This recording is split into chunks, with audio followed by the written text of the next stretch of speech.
হয়েছে কি বল? তুই অদিতির প্রতি শুরুর দিন থেকে দুর্বল ছিলি। এটা তুই স্বীকার না করলেও আমরা জানতাম। দেখেছি আমরা তোর পাগলামি।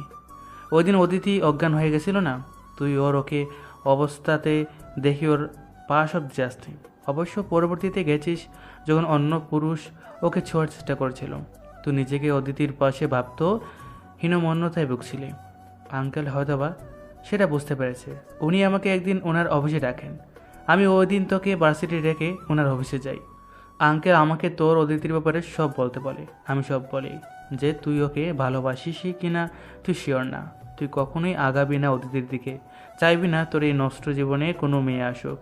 আঙ্কেল সেটা বোঝে। আমাকে বলে তুই যেমন রাগিয়ে যেতি, তোকে একমাত্রই উস্কে দিতে পারলি অদিতির কাছে তুই যাবি, ওকে কনফেস করবি।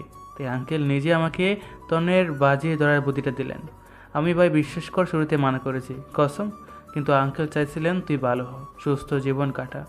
অদিতি ভালো মেয়ে, যে তোকে তোর এই নষ্ট জীবন থেকে ছিনিয়ে নিয়ে আসবে। অদিতির মধ্যে আঙ্কেল আশা দেখেছিলেন, তাই আমিও তোর ভালোর কথা ভেবে শেষ অবধি রাজি হই। ওই দিন ভার্সিটি এসে তন্ময়ের সঙ্গে কথা বলি। তন্ময় আমার পরিচিত হওয়ায় রাজি হয়ে যায়। ব্যাস, বাকিটা এ অবধি এসে পৌঁছে যায়। ধ্রুব হতভম্ব। ও চোখ কপালে তুলে শুনে যায় এসব। ওর ফিলিংস নিয়ে খেলা হচ্ছিল এতদিন। ধ্রুব রাগের মাথায় ইহানের দিকে তেড়ে যায়। ইহানের দিকে ইহানের কলার চেপে ধরে চেঁচিয়ে বলে, শালা তুই কেন আমার বাপের লগে মিলে এমন ফালতু বুদ্ধি করবি? তোকে তো আমি। ইহান ধ্রুবর কলার ধরে রাখা হাত দু হাতে চেপে বোঝানোর চেষ্টা করে। ভাই, তোর বাপ তোর ভালো চায়, তুই আল্লাহর ওয়াস্তে এটা মানতে শিখ ধ্রুব। ধ্রুব ইহানের কলার চেপে ধরে চেঁচিয়ে উঠে আবার বলল, দরকার নাই আমার তার লোক দেখানো, ভালো তুই আমার ফ্রেন্ড, আমার বেস্ট ফ্রেন্ড। আমার বাপের সঙ্গে তোর কোনো সম্পর্ক থাকতে পারে না। ধ্রুবর চোখ মুখ অস্বাভাবিক রাগ মাথায় চেপে আছে। ইহান ওই রাগী চেহারার দিকে চেয়ে হেসে ফেলল, বলল, আঙ্কেল যে তোর বাপ যে স্বীকার করছিস তাহলে? ধ্রুব ইহানের এ কথায় অতিষ্ঠ হয়ে ওর কলার ছেড়ে দিয়ে সরে গেল। আঙুল উঁচিয়ে শাসালো। সে আমার বাবা নয়, হি ইজ জাস্ট আমার মায়ের হাজবেন্ড, যে চিট করেছে আমার মায়ের সঙ্গে, নাথিং মোর। ধ্রুব তারপর বড় বড় পা ফেলে বাইকে গিয়ে বসে। ইঞ্জিন চালু করছে। ইহান সেটা দেখে দ্রুত এগিয়ে গিয়ে ধ্রুবর হাতটা ধরে বলল, ভাই আমি তোর ভালোর জন্যই। ধ্রুব ইহানের হাত ছাড়া মেরে ছাড়িয়ে দিয়ে বলল, ভার্মে যা তুই আর তোর ভালো, যা এখন আমার বাপের লগে মিলমিশ করে বুদ্ধির গোডাউন খোল, আমার কাছে আসার দরকার নেই। ধ্রুব কথাটা বলে বাইকের ইঞ্জিন চালু করে শো শো আওয়াজে চলে গেল। কোথায় ও যেতে পারে জানে ইহান। ও যেতেই ইহান তড়িঘড়ি করে অদিতিকে কল করলো। ওপাশে কল ধরলে ইহান বলল, অদিতি বোন আমার, তোমার প্রেমিক রাগ করে বাইক নিয়ে ভার্সিটি থেকে হাওয়া। কোথায় যেতে পারে আমি তোমাকে অ্যাড্রেস দিচ্ছি। ওর রাগটা কমাও কি, নইলে তুমি আমি সবাই ফিনিশড। অদিতি শোনে প্রশ্নবোধক গলায় বলল, কিন্তু ভাইয়া, তার তো এখন হসপিটালে থাকার কথা। আমি হসপিটালের দিকেই যাচ্ছিলাম এখন। ইহান অতিষ্ঠ গলায় ধ্রুবর নামে বলল, কি আর বোঝাবো তোমাকে, ওটা ধ্রুব অদিতি, ওর মতিগতি বোঝা কার সাধ্য। সমস্যা নেই, ধীরে ধীরে চেনে যাবে তুমি। এখন যাও, ওর রাগটা কমিয়ে দিয়ে আসো, না হলে ওর বাবার আজ আর রক্ষে নেই ওর কাছ থেকে। অদিতি সঙ্গে সঙ্গে ইহানকে শান্ত করতে বলল, জি ভাইয়া, আমি যাচ্ছি, চিন্তা করবেন না। বৃষ্টি নেমেছে মেঘলা আকাশ চিরে। নদীর তীর জুড়ে কুয়াশার মতন ধোয়া, বাতাসে ভিজে যাওয়া মাটির গন্ধ। ধ্রুব বাইক থেকে নেমে নদীর পাড়ে এসে দাঁড়িয়ে এক দৃষ্টিতে নদীর দিকে তাকিয়ে আছে। ভেজা চুলগুলো তার কপালে লুটিয়ে পড়েছে। শার্ট ভিজে গায়ে সেটে গেছে। বাইরেরটা যতটা শান্ত দেখাচ্ছে, চোখে ঠিক ততটাই ঝড়ের মতো রাগ আর হতাশার ছাপ। ও ইহানের কাছে এসব আশা করেনি। সৌরভ ইয়ামিনের দয়া ও চায় না। সৌরভ ইয়ামিন ওর কিচ্ছু না, নাথিং। ধ্রুব আজ অব্দি যা পেয়েছে সব নিজের জোরে পেয়েছে। অদিতিকেও তাই। অথচ অদিতিকে পাওয়ার পেছনে অর্ধেক হাত যে সৌরভের, সেটা মানতেই চাইছে না ধ্রুব। হঠাৎ অদিতি ছাতা হাতে দাঁড়িয়েছে ধ্রুবর পেছনে। ওখানে দাঁড়িয়ে হাঁপাতে হাঁপাতে বলল, আপনি এখানে কি করছেন ধ্রুব? ঠান্ডা লাগবে, ছাতার নিচে আসুন। ছাতার নিচে দাঁড়িয়ে থাকা অদিতির কণ্ঠে অনুনয়, চিন্তিত ও ধ্রুবর জন্যে। ধ্রুব ভিজছে। ওর নাকের পাটা লাল টকটকে, চোখ মারাত্মক লাল হয়ে আছে। আজ জ্বর উঠবে নির্ঘাত। অদিতি আবারও বলল একই কথা। ধ্রুব, কেন জেদ দেখাচ্ছেন? ছাতার নিচে আসুন প্লিজ। ধ্রুব যেন শুনতেই পায়নি। তার কপালের শিরাগুলো উত্তেজনায় টান টান হয়ে আছে। অদিতি আবার ডাকলো, ধ্রুব। ব্যাস এটুকুই। ধ্রুব সঙ্গে সঙ্গে পিছন ফিরে অদিতির দিকে বড় বড় পা ফেলে এগিয়ে গিয়ে ওর ছাতা ছুঁড়ে ফেলে 2 হাত চেপে ধরে ওর বাহুর শক্ত ভঙ্গিতে। অদিতি ভয় পেয়ে গেল, চোখ ছোট ছোট করে ধ্রুবর রাগী সত্তা দেখতে থাকলো। ধ্রুব চিৎকার করে বলে, তুমি এখানে কেন? ওই লোকটা তোমাকেও ইউজ করেছে, রাইট? খবরদার অদিতি, তুমি ধ্রুবকে ভালোবেসেছ। আমার পরিবার তোমার কাছে কিচ্ছু না। তুমি শুধু আমার কথা শুনবে, অন্য কারো না। কেউ তোমাকে উস্কে দিলে আই সোয়ার আমি তাকে খুন করে ফেলবো। অদিতি কিছুটা হতভম্ব হলেও নিজেকে সামলে নিয়ে কম্পিত গলায় বলল, ধ্রুব ঠান্ডা হন, কি হয়েছে আপনার? কে উস্কাবে আমায়? ধ্রুব থেমে গেল। অদিতির ভয়ার্ত মুখের দিকে চেয়ে ওর অপরাধ বোধ হলো হঠাৎ। দ্রুত ওকে ছেড়ে দিয়ে সরে গিয়ে 2 হাতে মুখ চেপে ধরে জোরে জোরে শ্বাস ফেলতে লাগলো। অদিতি সব দেখতে থাকে, তারপরও অনেকটা সাহস নিয়ে হাসার চেষ্টা করে বলল, আপনার রাগ দেখুন, আকাশেরও সহ্য হয়নি, তাই কেঁদে ফেলেছে। ধ্রুব মুখ থেকে হাত সরালো, অদিতির দিকে চেয়ে রইল। মিনিট কয়েক কেটে গেল। ধ্রুব এখন নিজের কপাল হাত দিয়ে চেপে ধরেছে। অদিতি ধীরে ধীরে এগিয়ে এসে তার মুখে চেপে রাখা হাতটা ধরলো। আলতো করে ধ্রুবর হাতটা মুখ থেকে সরিয়ে নিয়ে মৃদু গলায় বলল, আপনি আমার প্রেমিক ধ্রুব, ব্যাস এইটুকুই আমি জানি আপনার ব্যাপারে। আমাকে আর বাদবাকি কে কি বললো আমি জানি না, জানতে চাইনি কোনোদিন। ধ্রুব তাকিয়ে রইল অদিতির গোল গাল মুখের দিকে। ধ্রুবর প্রতি অদিতির আকর্ষণ ধ্রুবকে আবারও মুগ্ধ করলো। ধ্রুবর তার রাগ হতাশা যেন ধুয়ে যেতে লাগলো বৃষ্টির জলে। অদিতির চোখে ভরসা, ভালোবাসা, যা ধ্রুব এতদিন খুঁজে ফিরেছে। বৃষ্টির শব্দ আরো তীব্র হয়ে উঠল। দুজনেই দাঁড়িয়ে রইল নদীর পাড়ে, যেন এই মুহূর্তটুকু থমকে গেছে। আকাশের গর্জনে পুরো পরিবেশ যেন কেঁপে উঠছে। হঠাৎ এক বিকট আওয়াজ পড়তেই অদিতি আচমকা ভয়ে ধ্রুবর পিঠ খামচে ওকে জড়িয়ে ধরে ফেললো। অদিতি ধ্রুবর বুকে মুখ গুজে চোখ মুখ শক্ত করে রেখেছে। ধ্রুব এমন ব্যবহারে থমকে গেল। এক মুহূর্তের জন্য সবকিছু স্তব্ধ হয়ে গেল যেন। ধ্রুব মাথাটা নামিয়ে অদিতির মুখের দিকে তাকালো। বৃষ্টির জল বেয়ে নামছে অদিতির মুখের কোণে। ওর মুখে ভয়ের রেখা স্পষ্ট। ধ্রুব আবার আকাশের দিকে তাকালো। আকাশ চিরে বিদ্যুৎ নেমে আসছে, আর বৃষ্টির ধারা যেন আজ থামার নামই নিচ্ছে না। যেন সুযোগ করে দিচ্ছে দুজন যেন আরো আরো কাছে আসে। যতটা কাছে আসলে আর ফিরে যাওয়া যায় না। ধ্রুবর ভেতরে যেন এক নিষিদ্ধ ঝড় বইছে। এই পরিবেশ, এই মুহূর্ত, সবকিছু তার ভিতরের সুপ্ত ইচ্ছেগুলোকে উস্কে দিচ্ছে। কিছু নিষিদ্ধ অনুভূতি তাকে গ্রাস করতে চাইছে। ধ্রুব ধীরে ধীরে অদিতির পিঠে হাত রাখলো, তারপর শক্ত করে তাকে নিজের দিকে টেনে নিল। ভিজে কাপড়ের ভেতর দিয়ে তাদের শরীরের উষ্ণতা ছড়িয়ে পড়ছে। একে অপরকে জড়িয়ে রইল অনেকক্ষণ। ধ্রুব কিছু সময় পর ধীরে ধীরে অদিতির ঘাড়ের উপর ঝুঁকলো। তার ভেজা চুল সরিয়ে নরম ঘাড়ে আলতো করে একটি চুমু খেতেই অদিতি চমকে উঠে ধ্রুবকে ছেড়ে 2 পা পিছিয়ে গেল। ধ্রুব দাঁড়িয়ে রইল, তার চোখে এক অদ্ভুত নেশা খেলা করছে। অদিতি নিঃশব্দে ধ্রুবের দিকে তাকিয়ে আছে, তার চোখে আতঙ্ক, বিভ্রান্তি, ভয়ে ও ঘাড়টা এক হাতে চেপে ধরে মুখ অন্য পাশে ঘুরিয়ে ফেলে অস্থির শ্বাস ফেলতে লাগলো। ধ্রুব এসব দেখে না। ওর কাছে মনে হচ্ছে হয়তো অদিতি লজ্জা পাচ্ছে। ও ধীরে ধীরে তার দিকে এগিয়ে এলো। অদিতির কোমর আলতো করে ধরে ওকে আবার নিজের কাছে টেনে আনলো। অদিতির ঠোঁট কাঁপছে, বুক ধড়ফড় করছে। এই মুহূর্তে তার মনে হচ্ছে কিছু একটা ভুল হতে যাচ্ছে। ধ্রুব অদিতির ভেজা ঠোঁটের দিকে একবার চেয়ে দেখলো। কি নেশা লেগে আছে ওই কোমল ঠোঁটে, ধ্রুবকে আচ্ছন্ন করে দিচ্ছে যেন। ধ্রুব এবার অদিতির চোখের দিকে তাকিয়ে ঝুঁকে ফিসফিস করে বলল, I can resist myself Aditi, can I kiss you? Just একবার। অদিতির সারা গা এই এক কথাতেই যেন জমে গেল। তার মুখ শুকিয়ে গেছে, ঠোঁট নড়ছে, কিন্তু কোনো শব্দ বের হচ্ছে না। ধ্রুব অদিতির নীরবতাকে আবারও ওর লজ্জা ওর সম্মতি ভেবে ভুল করে বলল। ধীরে ধীরে ধ্রুব এগিয়ে আসে অদিতির তিরতির করে কাঁপতে থাকা ঠোঁটের দিকে। অদিতির চোখ খিচে ধ্রুবর শার্টের বুক পকেটের অংশ শক্ত করে নিজের মুষ্টিতে চেপে রেখেছে। তাকে আটকাতে চাইছে, কিন্তু তার হাতে যেন আর এক ফোঁটা শক্তি বেঁচে নেই। ঠিক যখন তাদের ঠোঁট প্রায় ছুঁই ছুঁই করছে, আবেশে ধ্রুব নাস্তানুভূত, ঠিক তখনই অদিতি আচমকা ধ্রুবকে শক্ত করে ধাক্কা দিল। ধ্রুব চোখ খুলে কয়েক কদম পিছিয়ে গেল, হতভম্ব হয়ে তাকালো অদিতির দিকে। অদিতির চোখে রাগ, এই প্রথম ধ্রুবকে ওর অসহ্য লাগছে। অদিতির চোখে জল টলমল করছে। ও ধ্রুবর হতভম্ব চোখ দুটোর দিকে চেয়ে কাঁপতে কাঁপতে বলল, আমি কোনো শহরে মেয়ে নই, এসব স্পর্শ কিস আমার কাছে এসব আশা করবেন না। আপনার কাছে আমাকে ব্যাকডেটেড লাগতে পারে, মনে হতে পারে আমি কোনো গাইয়া মেয়ে, কিন্তু কিন্তু ধ্রুব, আমি অনেক ভীতু এসব ব্যাপারে। I am sorry. অদিতির গলা কাঁপছে।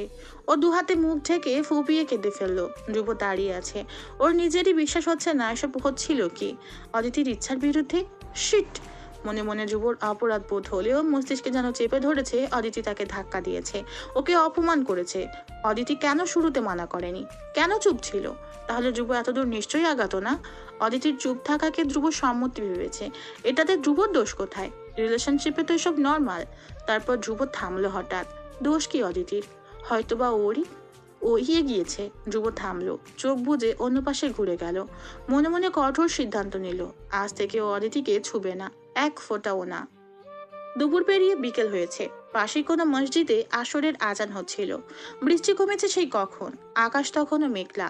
অদিতি ভেজা গায়ে কোনো রকম শাল পেঁচিয়ে ছোট ছোট পা ফেলে হোস্টেলের করিডোর থেকে রুমের দরজার সামনে দাঁড়িয়ে জোরে এক নিঃশ্বাস ফেলল। গায়ে ভেজা জামা, লম্বা কোমর ছড়ানো চুল কয়েকটা কপালের কাছে লেপটে গেছে, অথচ চোখ দুটো যেন বৃষ্টির চেয়েও ভারী অস্থির। দরজা ঠেলে ভেতরে ঢুকলো অদিতি। ঘরটা অন্ধকার, রুমে তানিয়া নেই। অদিতি ভেজা গায়ে রুমে ঢুকে দরজায় সিট কিনে দিল। তারপর দৌড়ে জানালার সামনে দাঁড়িয়ে বাইরে তাকাতেই দেখলো ধ্রুব বাইকের সিটে বসে সিগারেটের ধোঁয়া ওড়াচ্ছে।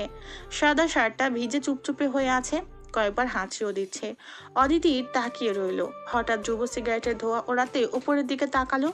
অদিতি ওকে তাকাতে দেখে মুহূর্তেই সরে গেল জানালার আড়াল থেকে। ধ্রুব এলোমেলো পর্দার নড়াচড়া দেখে যা বোঝার বুঝে গেল। ও আর তাকালো না একেবারের জন্যেও। একটা স্লান হাসি দিয়ে সিগারেট ফেলে বাইক স্টার্ট দিল। বাইকের আওয়াজ শুনে অদিতি দীর্ঘশ্বাস ফেলে জানালার পর্দা টেনে দিল। ধ্রুব রেগে আছে এখনো, কিন্তু অদিতির এখানে দোষটা কি? ধ্রুব কেন বুঝতে চাইছে না ওকে? মন খারাপ করে অদিতি পেছন ফিরতে দেখে তানিয়া গামছা চুলে পেঁচিয়ে সামনেই দাঁড়িয়ে। ভেজা গায়ে অদিতিকে সন্দেহের দৃষ্টিতে দেখে তানিয়া জিজ্ঞেস করলো, কই ছিলি তুই আর ভিজে এসেছিস? তোর কাছে না ছাতা থাকে সব সময়? অদিতির নজর লুকিয়ে দ্রুত শুকনো কাপড় ড্রয়ার থেকে নিতে নিতে বলল, বাইরে যাওয়া লেগেছে, ছাতা হারিয়ে গেছে। তানিয়া হাত গুটিয়ে দাঁড়িয়ে রইল। পুরো রুমটা দেখে বলল, তুই রুমের কি অবস্থা করেছিস? এখন গোসল করে আবার সব মুছতে হবে। অদিতি শুকনো জামা কাপড় হাতে নিয়ে বলল, আমার ঠান্ডা লেগেছে ভীষণ, ফ্যান চালিয়ে দাও, গোসল করে এসে মুছে দিচ্ছি। অদিতি মাথা নিচু করে শুকনো জামা নিয়ে বাথরুমে ঢুকে গেল। গরম পানির স্পর্শে কিছুটা স্বস্তি পেলেও বুকের ভিতরে সেই অস্থিরতা কমলো না। ও অনেকক্ষণ পর জামা বদলে বেরিয়ে দেখে তানিয়া ফ্যান চালিয়ে ঘর মুছছে। অদিতি তানিয়ার হাত থেকে ঘর মোছার লাঠি নিয়ে নিজে মোছা শুরু করলো। তানিয়া চুল থেকে গামছা খুলে সেটা মেলে নিয়ে বিছানায় এসে বসলো। ব্যস্ত অদিতির দিকে চেয়ে হাসি মুখে বলল, ধ্রুব ভাইয়ের সাথে ছিলি?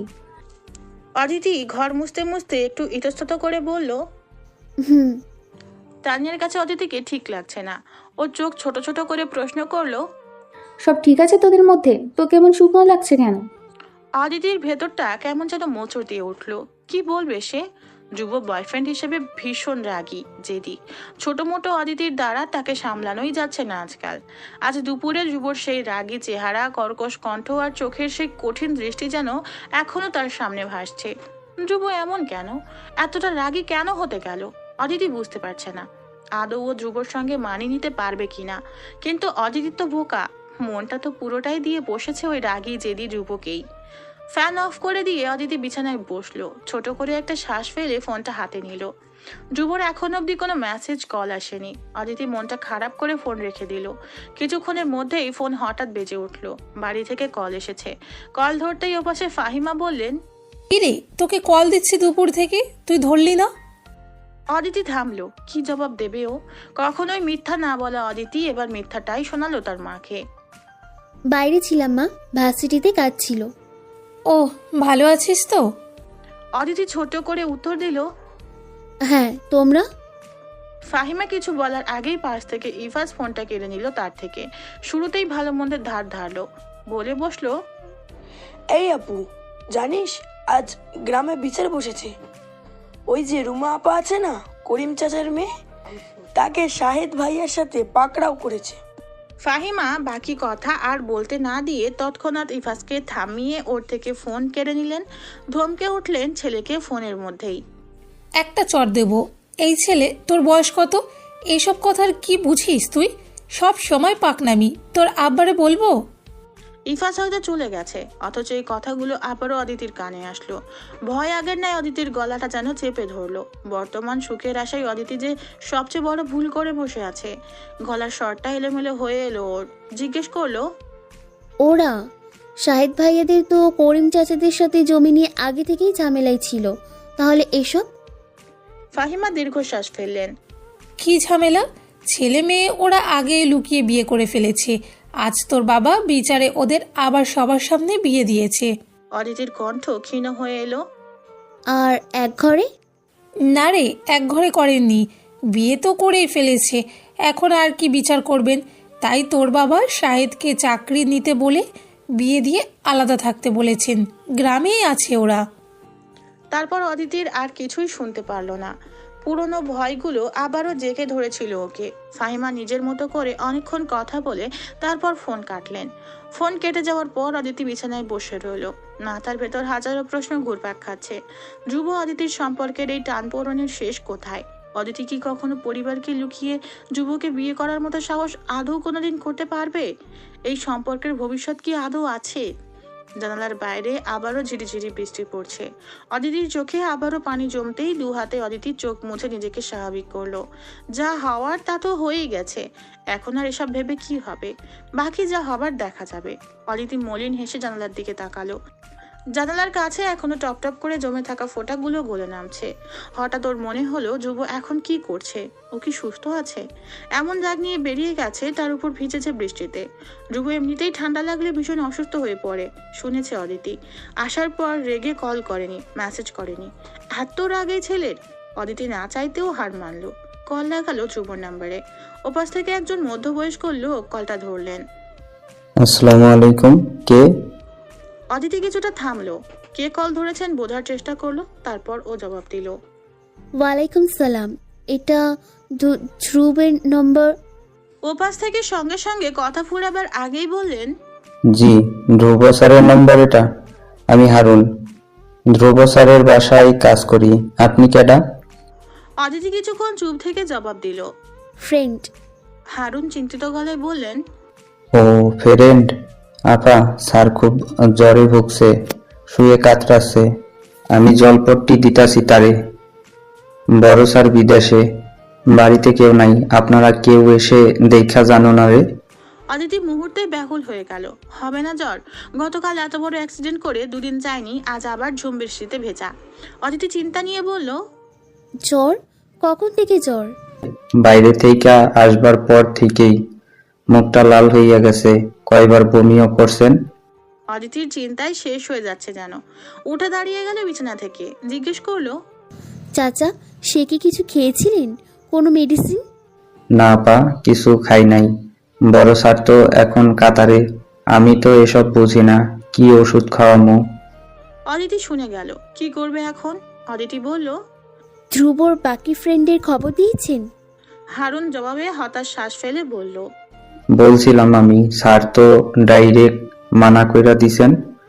আপনাদের বন্ধুগণ মধ্যে কি কিছু হয়েছে আপা? অদিতির কণ্ঠ শুকিয়ে গেল। ও ছোট করে বলল, আপনি ওনার পাশে বসুন চাচা, আমি আসছি।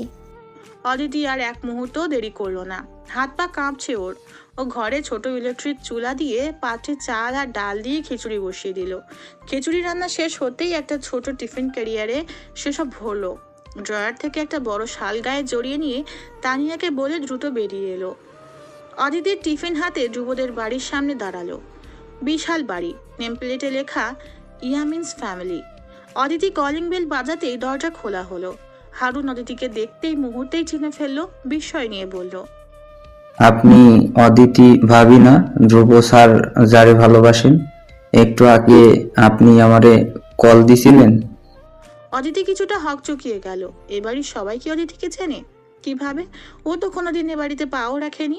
অদিতি ইতস্তত করে বলল, আপনি আমাকে কিভাবে চিনলেন? হারুন মৃদু হেসে বলল, আপনার ইয়া বড় একটা শাড়ি পরা ছবি ধ্রুব স্যারের রুমে টাঙানো আছে। আপনারে তো এই বাড়ির সবাই চিনে। আসেন ম্যাডাম, ধ্রুব স্যার রুমেই আছেন, আমি আপনারে নিয়ে যাই। অদিতি লজ্জায় মাথা নিচু করে এগিয়ে গেল। যুবদের বাড়িটা বিশাল, অভিজাত পরিবেশ, দামি আসবাব, নিখুঁত সজ্জা, সবকিছুতেই পরিপূর্ণতা। অথচ বাড়ির ভেতরে এক ধরনের নিঃসঙ্গতা, কোথাও কোনো শব্দ নেই, শুধু দু একজন কাজের মানুষ বাড়িময় হাঁটাচলা করছেন। হারুন অদিতিকে এগিয়ে নিয়ে গেল যুবর রুমের দিকে। দরজা ধাক্কা দিতেই ভেতরে প্রবেশ করলো তারা। অদিতি দেখলো যুব বিছানায় দুটো কম্বল জড়িয়ে শুয়ে আছে, কপালে জলপট্টি রাখা, মুখটা ফ্যাকাশে এবং রক্তিম, পাশে খাবার ঢেকে রাখা ট্রে। খাওয়া হয়নি তার এখনো বোঝা যাচ্ছে। রুমে বেডের উপরে দেয়ালে কালচারাল প্রোগ্রামে অদিতির নীল শাড়ি পরা একটা বিশাল ছবি ফ্রেম টাঙানো, যেখানে অদিতি গিটার হাতে হাসছিল কারোর সঙ্গে। অদিতি ছবিটা দেখে মনে মনে অস্বস্তি বোধ করলো। সবাই কি ভাবছে বাড়ির কে জানে। ও টিফিন হাতে এগিয়ে গেল যুবর দিকে। যুবর পাশে বেডে বসলো না, চেয়ার টেনে বসলো। হারুন বলল,